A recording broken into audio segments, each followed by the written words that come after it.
Você não escolheu esse pensamento. Ele simplesmente apareceu. E talvez seja exatamente isso que mais te assusta nele.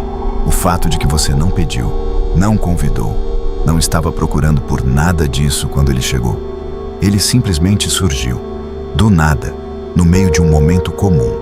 E antes que você percebesse, ele já estava ocupando espaço, já estava sendo analisado, já estava te fazendo questionar coisas sobre si mesmo que você nunca tinha questionado antes. Esse é o pensamento intrusivo, e ele é muito mais comum do que as pessoas admitem. A maioria das pessoas que carrega pensamentos intrusivos carrega junto uma segunda camada de sofrimento que é tão pesada quanto o próprio pensamento. A camada da vergonha, do questionamento sobre o que esse pensamento diz sobre quem você é. E é exatamente aí que o pensamento intrusivo ganha força. Você o alimenta tentando analisá-lo, tentando descobrir de onde veio, tentando entender o que significa. E quanto mais você analisa, mais ele cresce, mais ele parece significativo, mais ele ocupa espaço, até que aquele pensamento que apareceu por 2 segundos virou uma presença constante que te segue ao longo do dia. Isso tem um nome. Chama-se fusão cognitiva. É quando você se funde com o pensamento, quando você para de ver o pensamento como algo que passou pela sua mente e começa a ver como uma verdade sobre quem você é, quando a fronteira entre você e o que você pensou desaparece. E é exatamente essa fusão que precisa ser desfeita. Paulo escreveu algo que durante séculos foi interpretado como uma instrução de esforço espiritual: levar cativo todo pensamento à obediência de Cristo. E a maioria das pessoas leu isso como uma ordem para suprimir, para forçar os pensamentos ruins para fora, para não pensar no que não deveria ser pensado. Mas supressão não funciona. A pesquisa sobre isso é clara e a experiência humana confirma. Quanto mais você tenta não pensar em algo, mais você pensa naquilo. Levar cativo não é suprimir, é observar sem obedecer. É a diferença entre ser governado pelo pensamento e reconhecer o pensamento sem se render a ele. Um pensamento intrusivo que você observa com distância perde poder. Um pensamento intrusivo que você analisa obsessivamente, que você segue, que você alimenta com vergonha e questionamento. Esse cresce até ocupar tudo. A captura do pensamento começa no momento em que você para de tratar o pensamento como identidade e começa a tratá-lo como evento mental. Algo que aconteceu, algo que passou pela mente, algo que não define quem você é, o que você quer ou o que você vai fazer. Você não é seus pensamentos. Você é quem observa os pensamentos. E tem uma prática que muda tudo nisso.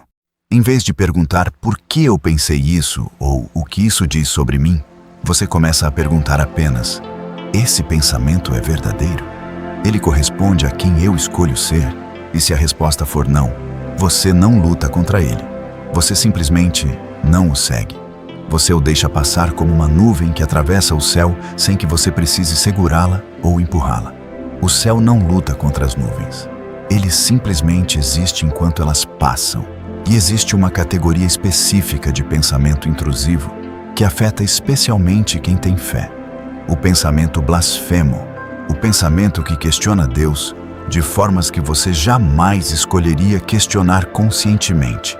E esse tipo de pensamento carrega uma vergonha particular, uma sensação de que você é um cristão horrível por ter pensado aquilo, de que Deus está olhando para você com decepção naquele momento.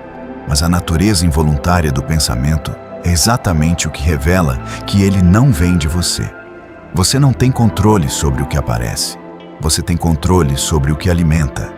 E um pensamento que chegou sem convite e que você recusou seguir não define sua fé. Ele apenas revela que você tem uma mente humana que opera em território espiritual. A batalha espiritual muitas vezes se manifesta exatamente aqui, no campo do pensamento.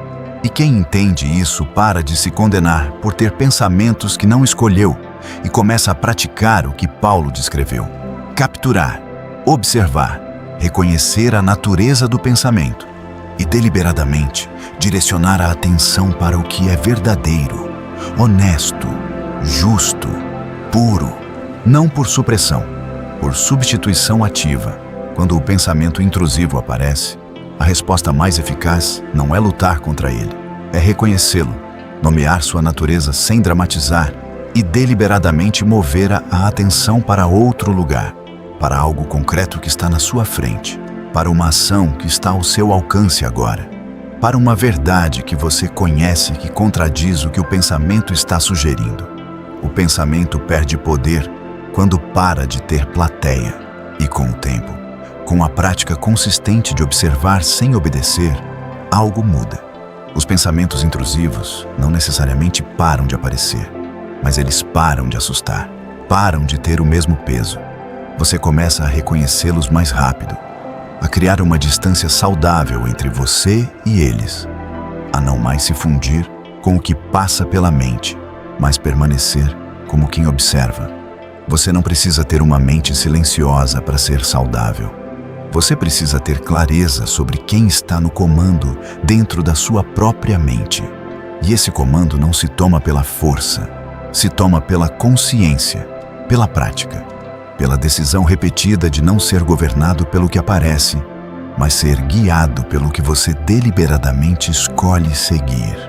O pensamento vai aparecer. Você decide o que faz com ele depois.